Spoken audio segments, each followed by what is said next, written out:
আসসালামু আলাইকুম প্রিয় শিক্ষার্থীরা, কেমন আছো সবাই? আশা করছি ভালো আছো। আজকে তোমাদের চতুর্থ অধ্যায়টা পড়াবো। চতুর্থ অধ্যায় হচ্ছে গৃহ সম্পদের ব্যবস্থাপনা। গত ক্লাসে আমি পার্ট 1 আর 2 পড়িয়েছি। পার্ট 1 হচ্ছে অর্থ ব্যবস্থাপনা, বাজেটের প্রয়োজনীয়তা ও বাজেটের খাত। বাজেট হচ্ছে অর্থ ব্যয়ের পূর্ব পরিকল্পনা। বাজেটের প্রয়োজনীয়তা সম্পর্কে আলোচনা করেছিলাম। বাজেটের খাত সম্পর্কে আলোচনা করেছিলাম। আর বাজেট পার্ট 2 হচ্ছে বাজেট তৈরির নিয়ম। কীভাবে বাজেট তৈরি করা হয় তার কয়েকটা নিয়ম সম্পর্কে আলোচনা করেছি। অর্থাৎ 6টা নিয়ম রয়েছে, 6টা নিয়ম সম্পর্কে আলোচনা করেছি। এরপর ঘাটতি বাজেট আর হচ্ছে উদ্বৃত্ত বাজেট, এরপর হচ্ছে সুষম বাজেট। 3টা বাজেট সম্পর্কে আলোচনা করেছিলাম। আজকে একটু আমাদের সুবিধার্থে পার্ট 3 আলোচনার পূর্বে একটু এই বাজেটগুলো কাকে বলে এই সম্পর্কে একটু জেনে নিই। সুষম বাজেটটা কি? বাজেটের আয় ও ব্যয়ের পরিমাণ যখন সমান হয় তখন তাকে কি বলা হয়?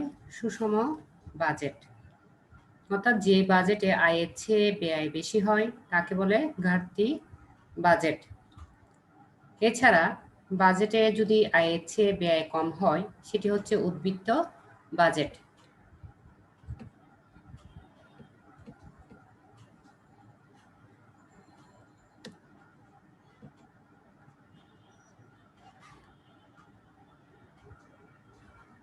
তাহলে উদ্বৃত্ত বাজেট হচ্ছে আয়ের চেয়ে ব্যয় বেশি,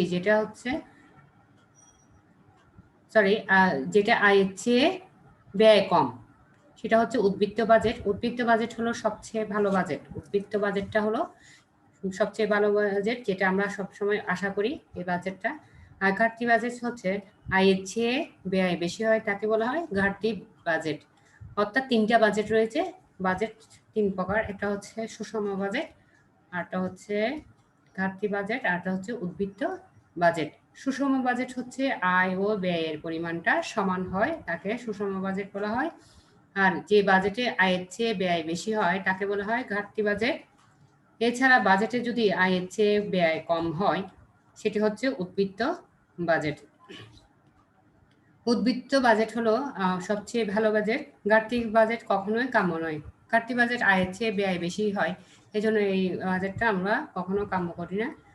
তাহলে কারণ এই রকম বাজেটে ঋণের বোঝা বাড়ে, যেহেতু আয়ের চেয়ে ব্যয়টা বেশি পরিমাণ হয় তখন সেটার ঘাটতিও হয়, ব্যয়টাও বেশি হয়। তাই এই বাজেটে ঋণের পরিমাণটাও বেশি হয়, ঋণের বোঝা বাড়ে। তাহলে আমরা পার্ট 3-এ চলে যাব। এরপর পার্ট 3 হচ্ছে সময় ও শক্তি ব্যবস্থাপনা, সময় শক্তির প্রয়োজনীয়তা ও বিবেচ্য বিষয়।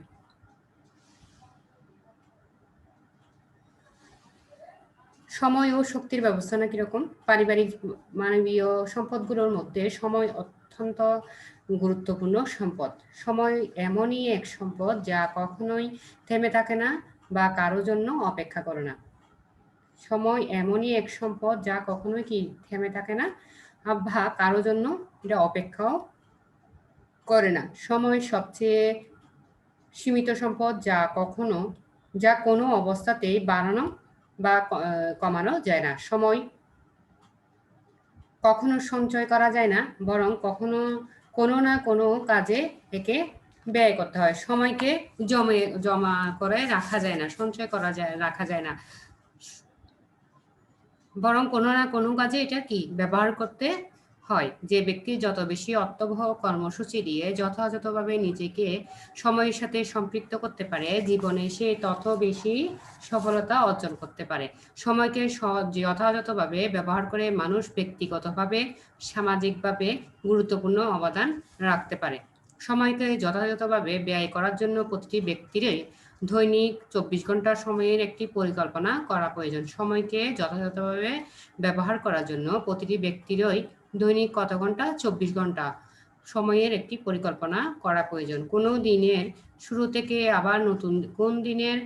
থেকে আবার নতুন দিন শুরু হওয়ার পূর্ব পর্যন্ত সময়ে কি কাজ করা প্রয়োজন, কখন করা প্রয়োজন এবং দৈনিক নির্ধারিত কাজের জন্য কতটুকু সময় ব্যয় হবে ইত্যাদি বিবেচনা করে সময় তালিকা বা সময় পরিকল্পনা প্রণয়ন করা হয়। কোনো দিনের শুরু থেকে আবার নতুন দিন শুরু হওয়ার পূর্ব পর্যন্ত সময়ে কি কাজ প্রয়োজন, কখন করা প্রয়োজন এবং দৈনিক নির্ধারিত কাজের জন্য কতটুকু সময় ব্যয় হবে ইত্যাদি বিবেচনা করে সময় তালিকা বা সময় পরিকল্পনা প্রণয়ন করা দরকার।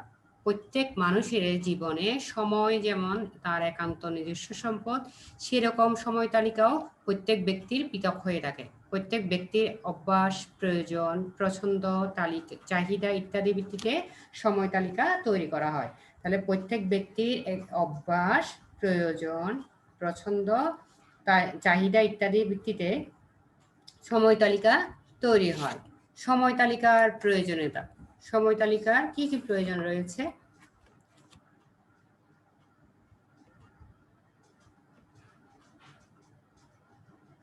সময় তালিকার প্রয়োজনীয়তা। দৈনন্দিন কাজগুলোকে সময় অনুযায়ী লিখিতভাবে লিপিবদ্ধ করে সময় তালিকা তৈরি করতে হয়। তালিকাটি এমন স্থানে রাখতে হবে যাতে সহজে নজর পড়ে। তালিকা দেখে কাজ করতে থাকলে এক সময় তা অভ্যাসে পরিণত হবে। এর ফলে সময় মতো সব কাজ সম্পূর্ণ করা ভালো অভ্যাস গড়ে ওঠে এবং সময়ের অপচয় করার প্রবণতা কমে যায়। সময়ের সদ্ব্যবহারের মাধ্যমেই, অর্থাৎ সময়কে যদি সদ্ব্যবহার করা যায় তাহলে তার মাধ্যমে জীবনের সফলতা আনয়ন করা সম্ভব হয়। সময় তালিকার প্রয়োজনীয়তা। অনেকগুলো প্রয়োজন রয়েছে, তার মধ্যে কিছু প্রয়োজনীয়তা বেশি গুরুত্বপূর্ণ। যেমন করণীয় কাজ সম্পর্কে ধারণা জন্মে। করণীয় কাজ কি? সময় তালিকা করে কাজ করলে করণীয় কাজ সম্পর্কে স্পষ্ট ধারণা করা যায়। অর্থাৎ দিনে 24টা দিন রাত মিলে 24 ঘন্টা, তাহলে 24 ঘন্টায় আমরা কি কাজ করব, কি করব না, সেটা যদি একটা তালিকা করা যায় তাহলে সেই তালিকা অনুযায়ী কাজ করলে করণীয় কাজ সম্পর্কে আমরা স্পষ্ট ধারণা লাভ করতে পারবো। কারণ কোন কাজ একান্ত প্রয়োজন, কোন কাজ করলে ভালো হয় এবং কোন কাজ প্রয়োজনে বাদ দেওয়া যায়, এসব কিছু বিবেচনা করে সময় তালিকা করা হয়। সময় মতো কাজ করার অভ্যাস হয়। কাজের সময় নির্ধারিত থাকে বলে নির্ধারিত সময়ে কাজ সম্পূর্ণ করার প্রবণতা থাকে, যা ভবিষ্যতে অভ্যাসে পরিণত হয়। সময় মতো কাজ করার অভ্যাস হয়। কাজের সময় নির্ধারিত থাকে বলে নির্ধারিত সময়ে কাজ সম্পূর্ণ করার প্রবণতা থাকে, যা ভবিষ্যতে অভ্যাসে পরিণত হয়। সময়ের সাথে কাজের সম্পর্ক সম্বন্ধে ধারণা বাড়ে। সময়ের সাথে কাজের সম্পর্ক সম্বন্ধে কি বাড়ে? ধারণা বাড়ে। কিভাবে? সময় তালিকা করলে কোন কাজগুলোর জন্য সময় অপরিবর্তনীয় এবং কোন কাজগুলোর প্রয়োজনে রদ বদল করা যায় সে বিষয়ে ধারণা জন্মে।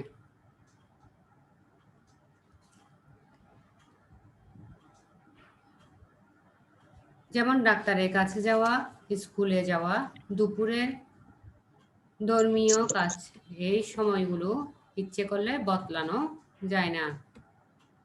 মিস, আসসালামু আলাইকুম। ওয়ালাইকুম সালাম। উম্মে সালমা, কেমন আছো? জি মিস, আলহামদুলিল্লাহ ভালো। আপনি কেমন আছেন? আমি আলহামদুলিল্লাহ ভালো আছি।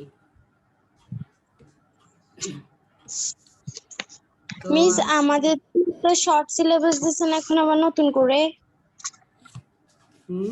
তোমাদের সিলেবাস দ্বিতীয় মাসিক পরীক্ষায় তো আছে। মিস, আপনাদের জন্য আবার নতুন একটা সিলেবাস দিয়েছে শর্ট।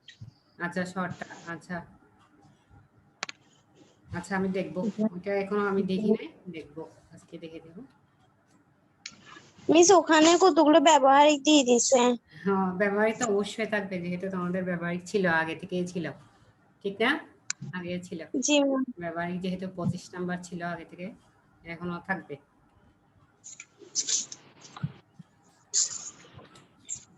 তো আজকে চতুর্থ অধ্যায়টা পড়াচ্ছি, পার্ট 3টা পড়াচ্ছি। তোমার সামনে যদি বইটাকে বইও খুলতে পারো, পেজ নাম্বার হচ্ছে 28। জি মিস, সময় তালিকার প্রয়োজনীয়তা সম্পর্কে আলোচনা করছি, বুঝছো? জি মিস। সময় তালিকার কি কি প্রয়োজনীয়তা রয়েছে 3 নাম্বার পয়েন্টে পড়াচ্ছি। সময়ের সাথে কাজের সম্পর্ক সম্বন্ধে ধারণা বাড়ে। সময় তালিকা করলে কোন কাজগুলোর জন্য সময় অপরিবর্তনীয় এবং কোন কাজগুলো প্রয়োজনে রদবদল করা যায় সে বিষয়ে কি করে ধারণা জন্মে। যেমন ডাক্তারের কাছে যাওয়া, স্কুলে যাওয়া, দুপুরে ধর্মীয় কাজ, এই সময়গুলো ইচ্ছে করলে কি করা যায় না, বদলানো যায় না। কারণ কি, ডাক্তারের কাছে যাওয়া একটা টাইমে শিডিউল নেওয়া, ডাক্তারের কাছ থেকে একটা শিডিউল নেওয়া হয়, ওই শিডিউল অনুযায়ী যেতে হয়। স্কুলে যাওয়া আসার টাইমটা আমাদের কি নির্ধারিত, তাহলে এটা চেঞ্জ করা যাবে না, পরিবর্তন করা যাবে না, এগুলো অপরিবর্তনীয়। দুপুরে ধর্মীয় কাজ, যেমন ধর্মীয় নামাজ, এই ওয়াক্তের নামাজ ওয়াক্তে পড়তে হয়, এটা আবার আমরা কি নিজে থেকে চেঞ্জ করতে পারবো না, পরিবর্তন করা যাবে না। জোহরের রক্ত আসরের ওয়াক্তে পড়া যাবে না, এটা অপরিবর্তনীয়, অর্থাৎ পরিবর্তন করা যাবে না। সময়ের সাথে এগুলো শেষ করে ফেলতে হবে কাজগুলো। এই সময়গুলো ইচ্ছে করলে কি করা যায় না, বদলানো যায় না। তবে ঘুমের সময়, গল্প করার সময় ও পড়ার সময় প্রয়োজনে বদলানো যায়। যেমন ঘুমের সময় আমি এই সময়ে ঘুমাবো না, অন্য সময়ে ঘুমিয়ে নিব, তাহলে এটা পরিবর্তন করা যায়। গল্প করার সময় এই সময় গল্প করবো না, অন্য কাজ করব। গল্প করার সময় অন্য একটা টাইমে আমরা কি গল্প করব। পড়ার সময় প্রয়োজনে বদলানো যায়, প্রয়োজনে কি করা যায়, বদলানো যায়। এগুলো হচ্ছে পরিবর্তনশীল। আর অপরিবর্তনশীল যদি পরীক্ষা আসে, পরিবর্তনশীল কাজগুলো কি, ঘুমের সময়, গল্প করার সময়, পড়ার সময় ইত্যাদি। আর অপরিবর্তনীয় যেগুলো হচ্ছে উদাহরণ হিসেবে লিখতে পারবে, ডাক্তারের কাছে যাওয়া, স্কুলে যাওয়া এবং দুপুরে ধর্মীয় কাজ, এই সময়গুলো ইচ্ছে করলে বদলানো যায়। কাজের প্রয়োজনীয় সময় সম্বন্ধে অভিজ্ঞতা হয়। কাজের প্রয়োজনীয় সময় সম্বন্ধে কিভাবে অভিজ্ঞতা হয়, সময় তালিকার কোন কাজে কতটুকু সময় বরাদ্দ দেওয়া হবে তা নির্দিষ্ট করতে হয়। সময় তালিকায় কোন কাজে কতটুকু সময় বরাদ্দ দেওয়া হবে তা কি করতে হয়, নির্দিষ্ট করতে হয়। অর্থাৎ আমরা দিন রাত 24 ঘন্টার মধ্যে কোন কাজে কতটুকু সময় আমরা কি ব্যয় করব তা নির্দিষ্ট করে ফেলতে হবে। তাহলে সময় তালিকা করলে ওই তালিকা অনুযায়ী আমরা কাজ করলে সময়টা সদ্ব্যবহার করা যায়, আর সদ্ব্যবহারের মাধ্যমে জীবনে সফলতা আনয়ন করা সম্ভব হয়। তাহলে নির্দিষ্ট করার পর যদি সে অনুযায়ী আমরা কাজ করে থাকি, তাহলে প্রতিটি কাজের প্রয়োজনীয় সময় সম্বন্ধে ধারণা সৃষ্টি হয়। তাহলে সে অনুযায়ী কাজ করতে গেলে প্রতিটি কাজের প্রয়োজনীয় সময় সম্বন্ধে ধারণা সৃষ্টি হবে। এরপর অবসর বিনোদন সম্ভব হয়। অবসর বিনোদন কিভাবে সম্ভব হয়, সময় তালিকা কাজের সাথে সাথে বিশ্রাম ও অবসর বিনোদনের ব্যবস্থা রাখতে হয়।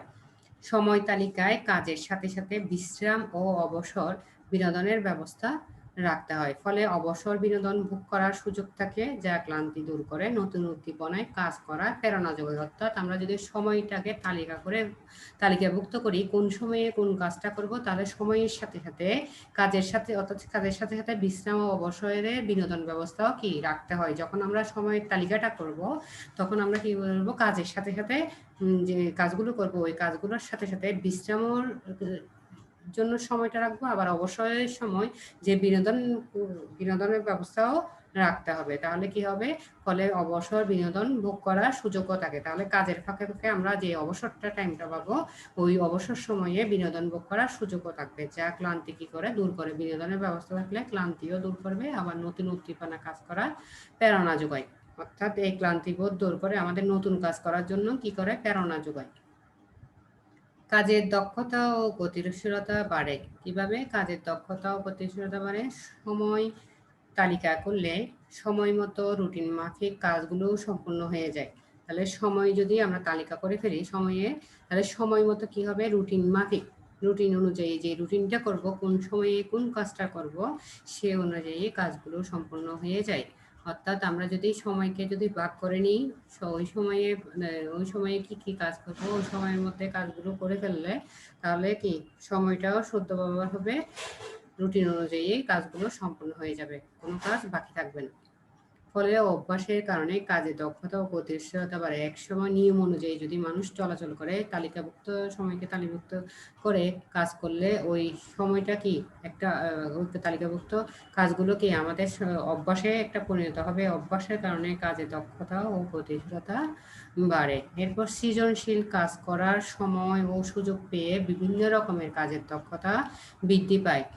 সৃজনশীল কাজ এগুলো কি সৃজনশীল কাজ যেগুলো রয়েছে, এই কাজগুলো করার সময় ও সুযোগ পেয়ে বিভিন্ন রকম কাজে দক্ষতা বৃদ্ধি পায়। আমাদের দৈনন্দিন যে কাজগুলো আছে, এই কাজগুলো ছাড়াও যদি বাড়তি সময় থাকে, ওই বাড়তি সময়ে আমরা কি করতে পারি, সৃজনশীল কাজ সম্পর্কে ধারণা লাভ করতে পারি, আমরা শিখতে পারি, করার সময়ও এবং সুযোগও পাই, বিভিন্ন রকম কাজের দক্ষতাও কি বৃদ্ধি পায়। তাহলে সময় তালিকার অনেক প্রয়োজনীয়তা রয়েছে। সময়কে যদি আমরা তালিকাভুক্ত করে সে অনুযায়ী কাজ করি, তাহলে কি আমাদের জীবনে অনেক সফলতা আনয়ন করা সম্ভব হয়। সময় তালিকার অনেক প্রয়োজনীয়তা রয়েছে। কি কি প্রয়োজন রয়েছে? 6টা প্রয়োজন রয়েছে গুরুত্বপূর্ণ। যে 6টা প্রয়োজন হচ্ছে করণীয় কাজ সম্পর্কে ধারণা জন্মে 1 নাম্বার। 2 নাম্বার হচ্ছে সময় মতো কাজ করার অভ্যাস হয়। 3 হচ্ছে সময়ের সাথে কাজের সম্পর্ক সম্বন্ধে ধারণা বাড়ে। 4 নাম্বার হচ্ছে কাজের প্রয়োজনীয় সময় সম্বন্ধে অভিজ্ঞতা হয়। 5 নাম্বার হচ্ছে অবসর বিনোদন সম্ভব হয়, অবসরে বিনোদন করা সম্ভব হয়। কাজের দক্ষতা ও গতিশীলতা বাড়ে। তাহলে এই পয়েন্টগুলো ভালো করে বুঝলে তাহলে কি নিজের ভাষায়ও লিখতে পারবে। ঠিক আছে, এরপরে যাই সময় তালিকার বিবেচ্য বিষয়। কি কি বিষয় রয়েছে?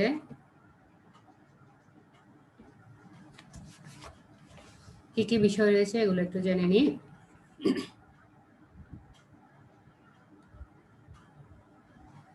কার্যকর সময় তালিকা প্রণয়নের সময় কিছু বিষয় বিবেচনা আনতে হয়। যখন আমরা সময়কে তালিকাভুক্ত করব, তখন কিছু বিষয় আমাদের কি বিবেচনায় আনতে হয়। কি কি বিষয়? দৈনিক করণীয় কাজগুলো ঠিক করতে হবে। দৈনিক করণীয় কাজগুলো অর্থাৎ আমরা কি কি কাজ করব, এই আমাদের যে 24 ঘন্টা রয়েছে দিন রাত, এই 24 ঘন্টার মধ্যে আমরা কি কি কাজ করব দৈনন্দিন, তাহলে সেগুলো আমাদেরকে ঠিক করে নিতে হবে।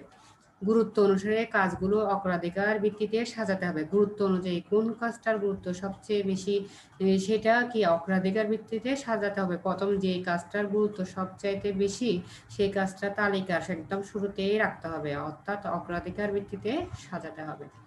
পরিবারের সদস্যদের সাথে আলাপ আলোচনার মাধ্যমে সময় তালিকা করা প্রয়োজন, অর্থাৎ পরিবারে আমাদের মা বাবা ভাই বোন দাদা দাদি নানি সবাই থাকে, তাহলে এই পরিবারের সদস্যদের সাথে সবার সাথে আলাপ আলোচনা করতে হবে। আলাপ আলোচনা করার মাধ্যমে সময় তালিকা করা খুবই প্রয়োজন। তাহলে সেই তালিকা বা সময়ের সদ্ব্যবহারের মাধ্যমে জীবনের সফলতা আনয়ন করা সম্ভব হবে। কোনো কাজ সুষ্ঠুভাবে সম্পূর্ণ করার জন্য যতটুকু প্রয়োজন হয়, যতটুকু সময় প্রয়োজন, সেভাবে সময় তালিকা প্রণয়ন করতে হয়। কোন কাজ সুষ্ঠুভাবে সম্পূর্ণ করার জন্য তার যতটুকু সময় দিতে হবে, সেই সময়টুকু সময় তালিকায় প্রণয়ন করতে হবে। অর্থাৎ যে কাজ করবে, সেই কাজ করতে কত সময়ের প্রয়োজন, সেই সময়টুকু সময় তালিকায় প্রণয়ন করতে হয়। তাহলে সেই সময় অনুযায়ী কাজটাও সম্পূর্ণ হবে, সেই সময় অনুযায়ী। পারিবারিক অবস্থা, সুযোগ সুবিধা, সদস্যদের কাজের অভ্যাস বিবেচনা করে সময় তালিকা করতে হবে। পারিবারিক অবস্থা, সুযোগ সুবিধা, পারিবারিক যে অবস্থা, একজনের পারিবারিক অবস্থা এক এক রকম, তাহলে সেই অনুযায়ী আর সুযোগ সুবিধা, সদস্যদের কাজের অভ্যাস বিবেচনা করে সময় তালিকা করতে হবে। যে কাজগুলো একসাথে করলে সময় বাঁচে, সেভাবে কাজের সমন্বয় করতে হবে। অর্থাৎ অনেকগুলো কাজ রয়েছে, আমরা একা পারি না, অনেকজন মিলে একসাথে কাজগুলো সম্পন্ন করে থাকি, তাহলে যে কাজগুলো একসাথে করলে সময় বাঁচে, সেভাবে কাজের সমন্বয় করতে হবে। পারিবারিক কাজগুলো দৈনিক, সাপ্তাহিক, মাসিক হিসাবে ভাগ করে দিতে হবে। অর্থাৎ অনেকগুলো কাজ আছে প্রতিদিন করতে হয়, আবার অনেকগুলো কাজ আছে সপ্তাহে একবার করলে হয়, আবার অনেকগুলো কাজ আছে মাসে অথবা বছরে একবার করলে হয়। সেই সব কাজ সাপ্তাহিক বা মাসিক, সেগুলোকে দৈনিক সময় তালিকা করে সময় তালিকা থেকে পৃথক রাখতে হবে। তাহলে ঠিকভাবে সময় তালিকা করার সময় এই কাজগুলো মনে রাখতে হবে। অর্থাৎ পারিবারিক কাজগুলো দৈনিক, সাপ্তাহিক, মাসিক হিসাবে ভাগ করতে হবে। অর্থাৎ কোন কাজগুলো প্রতিদিন করতে হবে, কোন কাজগুলো মাসে করলে হবে, সেই কাজগুলো কি আলাদা আলাদা করে ভাগ করে নিতে হবে। যেসব কাজ সাপ্তাহিক বা মাসিক, সেগুলোকে দৈনিক সময় তালিকা থেকে পৃথক রাখতে হবে। সময় তালিকায় কাজের সময়, বিশ্রাম, ঘুম ও অবসরের ব্যবস্থা থাকতে হবে। অর্থাৎ তালিকা করার সময় ওই তালিকায় কি কি রাখতে হবে? কাজের সময়, কাজের সময়টা আমরা অবশ্যই রাখবো। এরপর বিশ্রামের কথাও অবশ্যই মাথায় রাখতে হবে। এরপর হচ্ছে ঘুম ও অবসরের সবগুলো কি ব্যবস্থা তালিকায় অন্তর্ভুক্ত রাখতে হবে। অর্থাৎ সময় তালিকার সময় কি কি খেয়াল রাখতে হবে? কাজের সময়, বিশ্রাম, ঘুম ও অবসরের ব্যবস্থা অবশ্যই থাকতে হবে। এরপর কঠিন কাজের পর হালকা কাজ দিতে হবে। কঠিন কাজের পর কি হতে হবে? হালকা কাজ দিতে হবে। অর্থাৎ অনেকগুলো কাজ রয়েছে যেগুলো অনেক কঠিন, আবার কতগুলো আছে একদম সহজে হয়েছে কাজগুলো। তাহলে পরপর যদি কঠিন কাজগুলো না রেখে কঠিন কাজের পর একদম সহজ কাজ বা হালকা কাজ রাখতে হবে তালিকা করার সময়। এতে ক্লান্তি কি হবে? দূর হবে। একসাথে যদি অনেকগুলো কঠিন কাজ করে ফেলি তাহলে অনেকগুলো কি ক্লান্তিবোধ হবে। পরের কাজগুলো আমাদের করার কোনো উদ্দীপনা থাকবে না, উৎসাহ থাকবে না। এই জন্য কঠিন কাজের পর হালকা কাজ দিতে হবে। এতে ক্লান্তি দূর হয় এবং পরবর্তী কাজে কি পাওয়া যাবে? উৎসাহ পাওয়া যায়। সময় তালিকা নমনীয় হতে হবে। সময় তালিকা কি হতে হবে? নমনীয় হতে হবে, যাতে প্রয়োজনে কিছুটা রদবদল করা যায়। অর্থাৎ সময় তালিকা এমনভাবে করতে হবে যাতে কি কোনো কাজ যদি আমরা পরিবর্তন করতে পারি, সেই কাজগুলো পরিবর্তন বা রদবদল এক কাজের পরিবর্তনে অন্য কাজেটা করলে যাতে হয় সেই দিকে খেয়াল রাখতে হবে। অর্থাৎ সময় তালিকা নমনীয় হতে হবে যাতে প্রয়োজনে কিছুটা কি করা যায়? রদবদল করা যায়। প্রয়োজনের সময় আমরা কি করব? উলটপালট করতে পারবো। সকালের কাজ বিকালে করতে পারবো যদি প্রয়োজন পড়ে। তাহলে কি করতে হবে? যাতে প্রয়োজনে কিছুটা রদবদল করতে হবে। এই জন্য সময়কে কি সময় তালিকাটা রদবদল করতে হবে। রদবদল করার জন্য নমনীয় হতে হবে। উম্মে সালমা কি আমার কথা শুনতেছে? Yes miss. তাহলে একটু বলো তো, তোমাদের বইও আছে 28 পৃষ্ঠা, সময় তালিকার বিবেচ্য বিষয়গুলো একটু বলো তো, তাহলে মনে থাকবে তোমার থেকে বললে। কার্যকর সময় তালিকা প্রণয়নের সময় কিছু বিষয় বিবেচনায় আনতে হয়। 1. দৈনিক করণীয় কাজগুলো ঠিক করতে হবে। 2. গুরুত্ব অনুসারে কাজগুলোকে অগ্রাধিকার ভিত্তিতে সাজাতে হবে। 3. পরিবারের সদস্যদের সাথে আলাপ আলোচনার মাধ্যমে সময় তালিকা করা প্রয়োজন। 4. কোনো কাজ সুষ্ঠুভাবে সম্পন্ন করার জন্য যতটুকু সময় প্রয়োজন সেভাবে সময় তালিকা প্রণয়ন করতে হবে। 5. পারিবারিক অবস্থা, সুযোগ সুবিধা, সদস্যদের কাজের অভ্যেস বিবেচনা করে সময় তালিকা করতে হবে। যে কাজগুলো একসাথে করলে সময় বাঁচে সেভাবে কাজের সমন্বয় করতে হবে। পারিবারিক কাজগুলোকে দৈনিক, সাপ্তাহিক, মাসিক হিসেবে ভাগ করতে হবে। যেসব কাজ সাপ্তাহিক বা মাসিক সেগুলোকে দৈনিক সময় তালিকা থেকে পৃথক রাখতে হবে। সময় তালিকায় কাজের সময়, বিশ্রাম, ঘুম ও অবসরের ব্যবস্থা থাকতে হবে। কঠিন কাজের পর হালকা কাজ দিতে হবে। এতে ক্লান্তি দূর হয় এবং পরবর্তী কাজে উৎসাহ পাওয়া যায়। সময় তালিকা নমনীয় হতে হবে যাতে প্রয়োজনে কিছুটা রদবদল করা যায়। মিস করছি। Very good. তাহলে সময় তালিকার বিবেচ্য বিষয়গুলো আলোচনা করো, যদি পরীক্ষা আসে পারবে তো? ইনশাল্লাহ পারবে। ইনশাআল্লাহ। জি ঠিক মিস। ঠিক আছে, আমরা পরবর্তী পার্টে চলে যাই, পার্ট 4-এ চলে যাই। পার্ট 4 হচ্ছে দৈনিক সময় তালিকা প্রস্তুত। কিভাবে দৈনিক সময় তালিকাটা প্রস্তুত করতে হবে।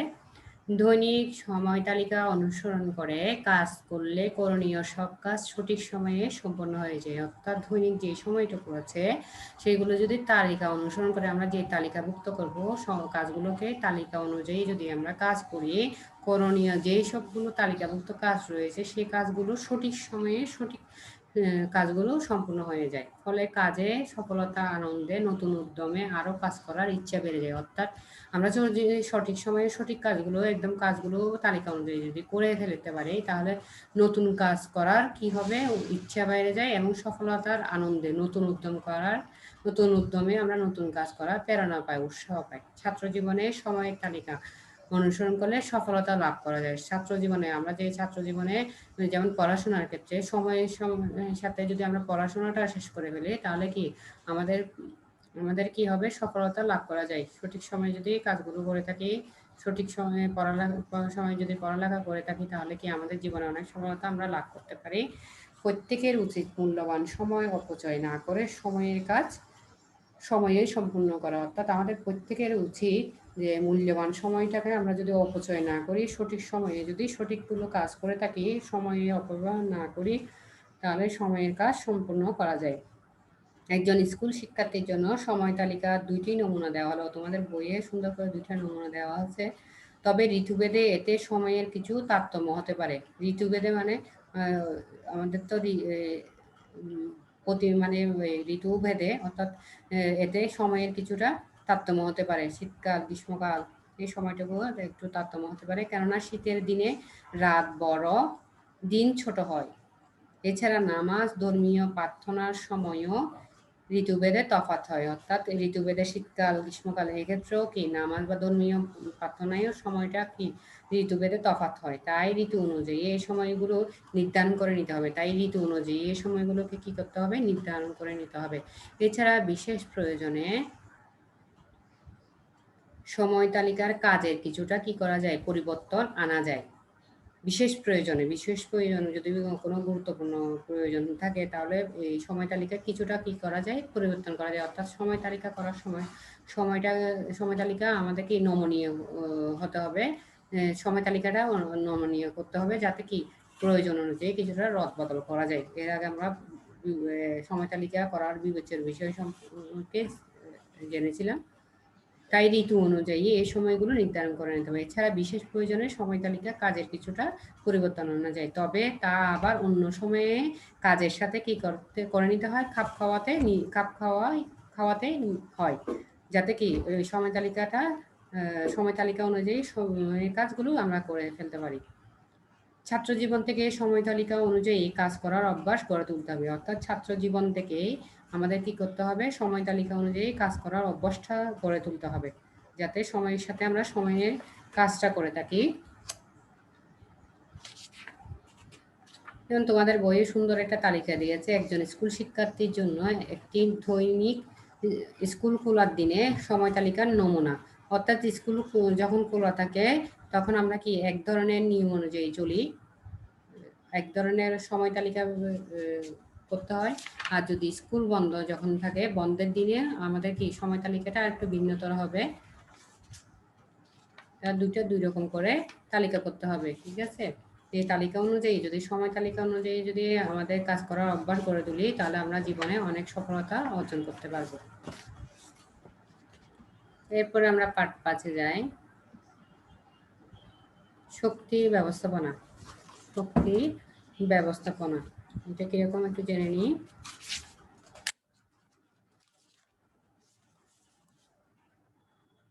অর্থ সময়ের মতো শক্তি পরিবারের একটি অন্যতম মৌলিক সম্পদ। অর্থ আর সময় দুইটাই কি খুবই প্রয়োজনীয়। এই প্রয়োজনীয় সাথে আরেকটা সম্পদ রয়েছে শক্তি পরিবারের একটি অন্যতম মৌলিক সম্পদ।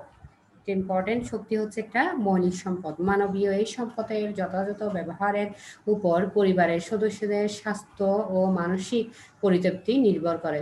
তাহলে পরিতৃপ্তি নির্ভর করে কি? স্বাস্থ্য ও মানসিক পরিতৃপ্তি নির্ভর করে শক্তির উপর।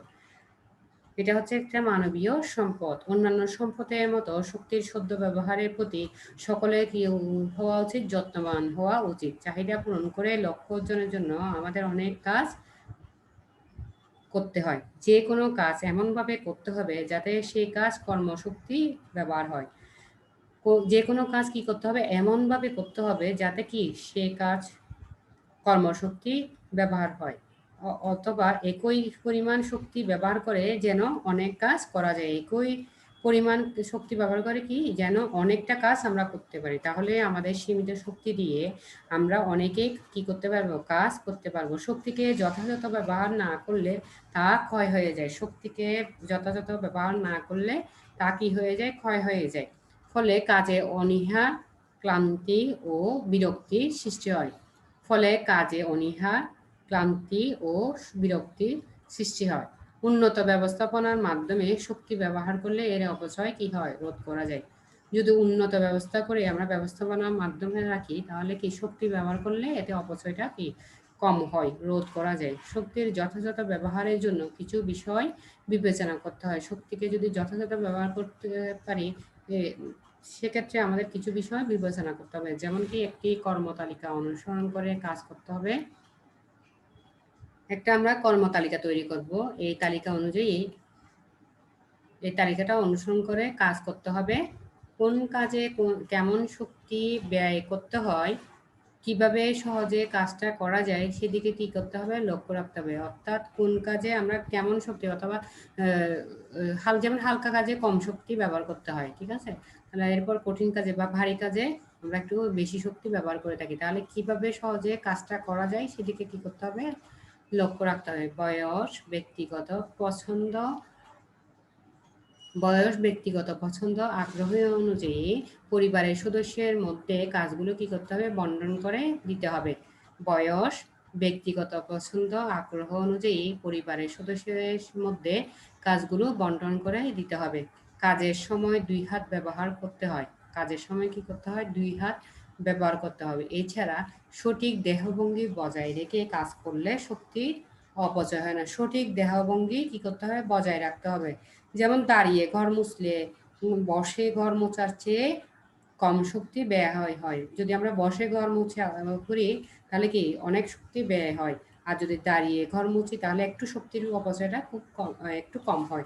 তাহলে কাজের সময় কি করতে হবে, 2 হাত ব্যবহার করতে হয়। এছাড়া সঠিক দেহভঙ্গি বজায় রেখে কাজ করলে শক্তির অপচয়টা খুবই কম হয়। যেমন দাঁড়িয়ে ঘর মুছলে বসে ঘর মোছার চেয়ে অনেক কম শক্তি ব্যয় হয়। ভারী কাজের পর বিশ্রাম গ্রহণ বা হালকা কাজ করতে হয়। একটা ভারী কাজ করলাম, এরপর যদি আরো একটা ভারী কাজ করি তাহলে আমাদের শক্তিটা অনেক অপচয় হবে। কাজের পরবর্তী কাজের উৎসাহটা কমে যাবে। যদি একটা ভারী কাজের পর যদি আমরা হালকা একটু বিশ্রাম করি অথবা একটা হালকা কাজ করি তাহলে পরবর্তী কাজের জন্য আমাদের উৎসাহ থাকবে এবং উদ্দীপনা থাকবে, প্রেরণা যোগাবে। তাহলে কাজটা আমরা সময় মতো করতে পারবো।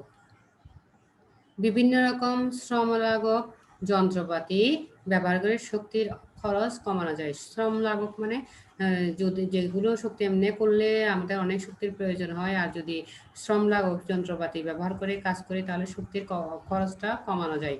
যেমন প্রেসার কুকার দিয়ে কি করা যায়, অনেক কাজ করা যায়। ওয়াশিং মেশিন, কাপড় ধোয়া, কাপড় যদি আমরা এমনি ধুই তাহলে ওয়াশিং মেশিন দিয়ে ধুই তাহলে আমাদের শক্তিটা কিছুটা কম খরচ হবে। ওভেন, এরপর বৈদ্যুতিক ইস্ত্রি ইত্যাদি, এগুলো হচ্ছে শ্রম লাঘব যন্ত্রপাতি যেগুলো ব্যবহার করে শক্তির খরচ কমানো যায়। তাহলে শক্তির যথাযথ ব্যবহারের জন্য কিছু বিষয় আমাদের কি করতে হবে, বিবেচনায় রাখতে হবে। যে বিষয়গুলো খুবই ইম্পর্টেন্ট, 6টা বিষয় বিবেচনা করতে হয়, মাথায় বিবেচনা রাখতে হয়। মুসালমা, আমার কথা কি শুনতে পাচ্ছ? Yes, miss. আচ্ছা, তাহলে হ্যাঁ, শক্তির যথাযথ ব্যবহারের জন্য কিছু বিষয় আমাদের বিবেচনা রাখতে হয়। যে বিষয়গুলো রয়েছে 6টা বিষয় একটু বলতে পারবে? তোমাদের বই হচ্ছে 31 পৃষ্ঠা। জি মিস, একটু বলো তো। আচ্ছা, একটি কর্মতালিকা অনুসরণ করে কাজ করতে হবে। কোন কাজে কেমন শক্তি ব্যবহার করতে হয়, কিভাবে সহজে কাজটা করা যায় সেদিকে লক্ষ্য রাখতে হবে। বয়স, ব্যক্তিগত পছন্দ, আগ্রহ অনুযায়ী পরিবারের সদস্যদের মধ্যে কাজগুলো বন্টন করে দিতে হবে। কাজের সময় 2 হাত ব্যবহার করতে হয়। এছাড়া সঠিক দেহভঙ্গি বজায় রেখে কাজ করলে শক্তির অপচয় হয় না। যেমন দাঁড়িয়ে ঘর মুছলে বসে ঘর মোছার চেয়ে কম শক্তি ব্যয় হয়। ভারী কাজের পর বিশ্রাম গ্রহণ বা হালকা কাজ করতে হয়। বিভিন্ন রকম শ্রম লাঘব যন্ত্রপাতির ব্যবহার করে শক্তির খরচ কমানো যায়। যেমন pressure cooker, washing machine, oven, বৈদ্যুতিক ইস্ত্রি ইত্যাদি। Very good. তাহলে শক্তির যথাযথ ব্যবহারের জন্য কিছু বিষয় বিবেচনা করতে হয়। এই বিষয় 6টা পয়েন্ট আছে। যদি পরীক্ষায় আসে শক্তির যথাযথ ব্যবহারের জন্য কিছু যে বিষয়গুলো বিবেচনা করে রাখতে হয় সেই বিষয়গুলো আলোচনা করা। তাহলে এই 6টা পয়েন্ট এরকম পয়েন্ট অনুযায়ী সুন্দর করে লিখতে পারবে তো? ইনশাল্লাহ পারবে। তাহলে আজকে পার্ট করিয়েছি পার্ট 3, 4, 5। পার্ট 3-এর মধ্যে আছে যেগুলো তুমি বলেছো সময় তালিকার প্রয়োজনীয়তা, করণীয় বিষয়, সময় তালিকার প্রয়োজনীয় সম্পর্কে, যেমন করণীয় কাজ সম্পর্কে ধারণা। এই যে পয়েন্টগুলো আছে 6টা পয়েন্ট, এই পয়েন্টগুলো শিখে ফেলবে, কেমন? তাহলে আমি হোমওয়ার্ক পেজে তোমাদের হোমওয়ার্কটা দিয়ে দিব। এটা হচ্ছে হোমওয়ার্ক হচ্ছে সময় তালিকার প্রয়োজনীয়তা সম্পর্কে বর্ণনা করো। অর্থাৎ এই 6টা পয়েন্ট, এগুলো একটু বুঝে পড়লে তাহলে নিজের ভাষায় তোমরা লিখতে পারবে, ঠিক আছে? তো তোমার বান্ধবী আরজুলা কোথায়? নাই? হ্যাঁ, ওরা জয়েন করে না কেন? হ্যালো। করে না বলতেছি। ও আচ্ছা, ওদের সাথে কথা হলে বল। ক্লাস করে না, এমনি কোনো ক্লাস করে না ওরা অনলাইন। আমার সাথে কোনো মেয়ে ক্লাস করে না আমি ছাড়া। হ্যাঁ, তোমাকে তো শুরু থেকে দেখতেছি, গুড গার্ল। আচ্ছা, বাকিদেরকেও বলবে তোমার সাথে যোগাযোগ করলে যে ক্লাসগুলো করার জন্য, ঠিক আছে? ইনশাআল্লাহ। তো ঠিক আছে, আজকের ক্লাস এতটুকুই। কেমন? আগামী ক্লাস তো আগামীকাল ক্লাস আছে তোমাদের। তো ভালো থাকবে, সুস্থ থাকবে, অবশ্যই বাসায় থাকবে, ম্যামের জন্য দোয়া করবে। ইনশাল্লাহ আগামী ক্লাসে দেখা হবে। আল্লাহ আচ্ছা, হাফেজ। আল্লাহ হাফেজ, ভালো থাকি। আসসালামু আলাইকুম। ওয়ালাইকুম সালাম। জি।